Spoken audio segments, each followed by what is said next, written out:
Today is a very, very important day because this event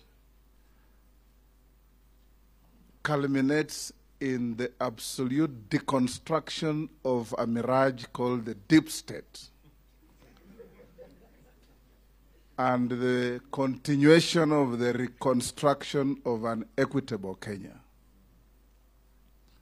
We come here to receive and be joined by a party that has a very admirable chapter in the political history of this country. 20 years ago, DP, or Democratic Party, and Ford Kenya came together. They ended up forming government. When Michael Wamalwa Kijana and Mwai Kibaki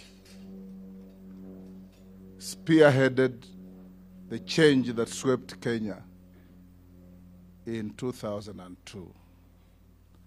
It is therefore not strange that 2 decades later, our two parties are now joined with our brothers in UDA and ANC and many others to again lead the country into a change that makes sense to our people.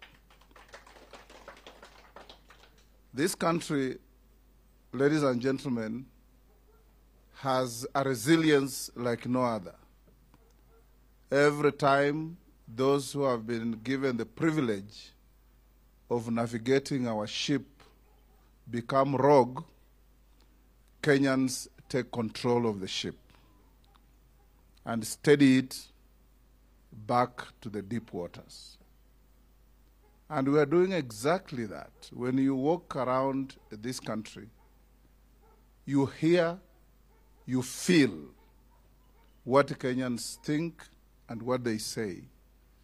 Of course, there are those who fall in the category of a character called Maimuna in a book called God's Bits of Wood. She was blind, and she said she has never quite understood how people with eyes don't see. And she herself was blind. And we have people in this country with eyes, and they don't see. There's a storm coming, and they're just seated there watching and thinking it will obey them and move back. So today, my brother Justin and your team, you have made Kenyans proud. And we stand here and dare say that the movement from the third arm of government, the legislature, to the people of Kenya is now complete. Speaker Kenneth Makelo Lusaka is in Kenya Kwanza. Speaker Justin Bedan Njoka Muturi is with Kenya Kwanza. Now the other arm that is left is a mirage called the deep state. Sometimes it's called the system. But people know that on 9th of August, there's going to be a hurricane through Kenya. Those with eyes, let them see. Those with ears, let them hear. And we in Kenya Kwanza want to assure the people of Kenya that we want a Kenya that is equitable, a Kenya that is fair and just to all our citizens. That's what we are looking for. And in so doing, as I finish, I want to remind the organization called NCIC, led by what I thought was a respected reverend, that you should, with your team, read Articles 92, 93, and 94 of the Constitution, and they will clearly tell you that you have taken a trajectory that will embarrass you. Because you have no power, you have no right in law or in fact to make law.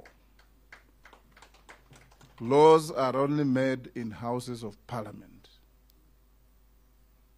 You must also read Section 25 of the Act that set you up, that defines what your role is. It does not include telling Kenyans which vocabularies to use. It doesn't. And when Kenyans say Linda Kura, it is real. When Kenyans say Hatupangwingwi, how does that threaten our cohesion? When Kenyans say watajua hawajui, how does that threaten our cohesion? So Reverend Kobia and your team, you are now falling into the trap of Kenyan public servants who think that at every time they must appear to be doing something, however ridiculous.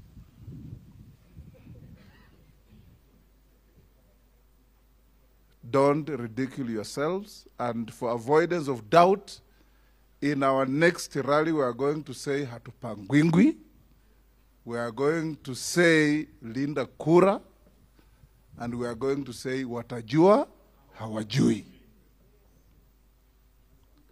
And I can tell you, Kenyans, that the growth of language can never be inhibited by any single individual. That's why when you go to the English dictionary, the Oxford English Dictionary, you find words like safari, you find words like unbogable, and others. Language is dynamic and it grows. And it doesn't grow with the permission of the NCIC. It grows with the permission and the elasticity of society. That is how it will be. Lastly, my brother Muturi, I want to salute you. Having been my classmate, my roommate, and I'll never say the things that I know about you except the good ones. I want to tell Kenyans that Kenya Kwanza is today the richer. Kenya as a country is today the richer, and our politics today is even more exciting. That you gentlemen have joined us, carrying the legacy of the finest economist in the history of our country. We want to sincerely salute you. We want to sincerely tell you karibu sana. Lastly, I want to tell Kenyans that there is an event going on that is again unlawful, unconstitutional, outrightly illegal, and Kenyans should ask questions. When you buy your SIM card from any service provider, you give your full details and you are registered and your data is entered in the provider's registry.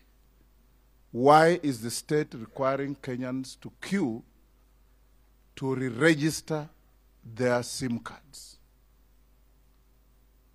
Kenyans have too many problems. They're queuing for food. They're queuing for fuel. They're queuing to enter public transport. They're queuing for everything. They're queuing for jobs. Please, the deep state, save Kenyans this burden and embarrassment of telling Kenyans to go and register the SIM cards whose details you already have. We will ask our lawyers, led by Kithure Kindiki and others, if they don't stop, to go to court and stop them. Because it is illegal, it is a nuisance, and is burdensome to Kenyans for no reason whatsoever, howsoever. And we will tell Kenyans just as much. My brother Konzolo, karibu ongee na watu wako. Jirani mwema.